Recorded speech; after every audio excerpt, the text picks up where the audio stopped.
So, as you can probably tell, I'm not at home. I've just popped over to France to visit my lovely parents.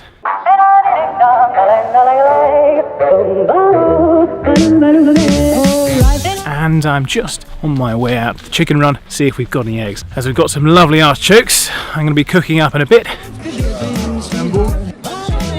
And there's nothing better than a stripped artichoke leaf with a bit of fresh mayonnaise. So if we're lucky, chickens will have laid a few eggs and we can get started.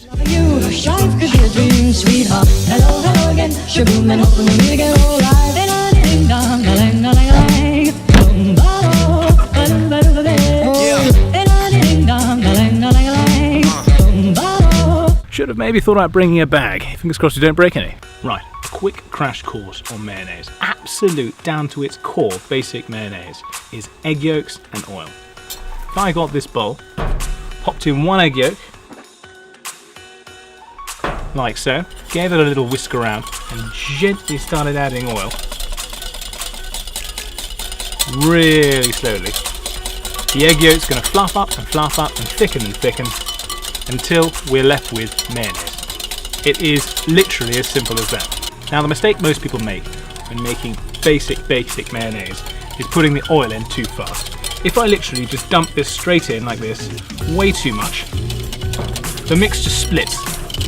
Just like that. You don't have that lovely silkiness anymore, and it looks just like curdled milk basically. Not very nice at all. You can keep adding oil and whisking it and adding oil and whisking it to your absolute heart's content. It's not going to make any difference. At the moment, it just looks like a horrible, watery, bitty mess. If you added the oil slowly, that wouldn't happen. But if you add the oil too fast, that's going to be your biggest problem with making mayonnaise or any kind of French sauces. But to cure this is the easiest thing in the world.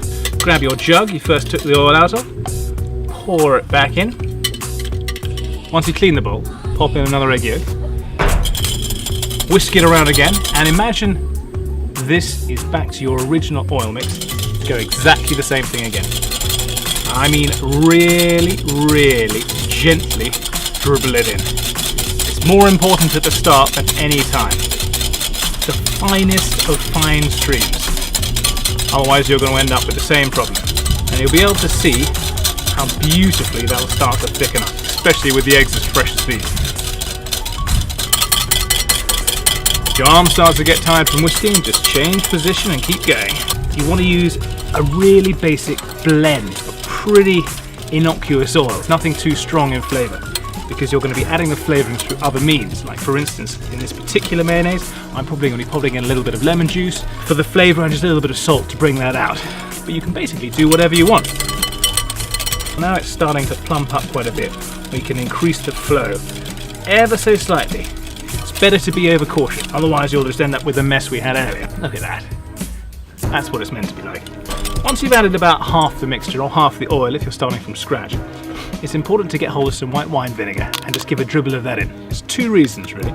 Firstly, the more white wine vinegar you add, the more preserved the mayonnaise is, and therefore the longer it'll last. Purely unseasoned, unpreserved mayonnaise should last in your fridge for up to a week. I wouldn't want to let it go any longer than that. With a little bit of white wine vinegar, you can normally extend that out to about 2 weeks. If you want to get shop bought, you've got to put all the extra preservatives in, which you want to avoid. That's the whole point of making it fresh. But the second reason for putting in the white wine vinegar, it loosens up the mixture ever so slightly, meaning it's much easier to keep mixing in the rest of the oil. So just a teaspoon of that, give it a bit of a mix. You'll see the mixture instantly starting to loosen up, and then carry on with the oil.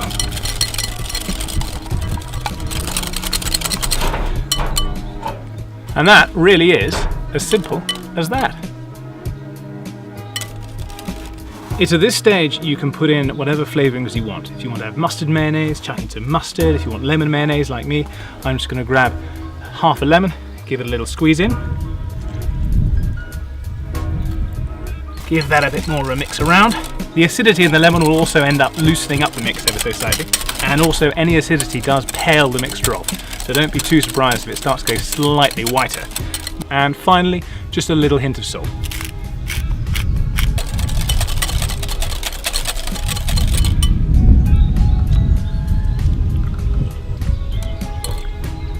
absolutely perfect. So remember, crucially, don't put the oil in too fast or it'll curdle, but it can always be saved by adding another egg yolk to a clean bowl and then reintroducing the curdled mixture very, very, very slowly. Vinegar helps loosen up the mix and preserves the shelf life. Salt brings out whatever flavour you've put in, and in my case, lemon juice is the flavour itself, but you can use whatever you want. You can use mustard, you can use paprika, you can use garlic. This is just the basics. This is also the basics of hollandaise sauce and béarnaise sauce as well, although those are obviously done over a bain-marie and made a little bit hotter. As always, if you like this video, please do hit like below. If you want more like this, please hit subscribe, and if you've got any questions at all, just chuck them in the box below.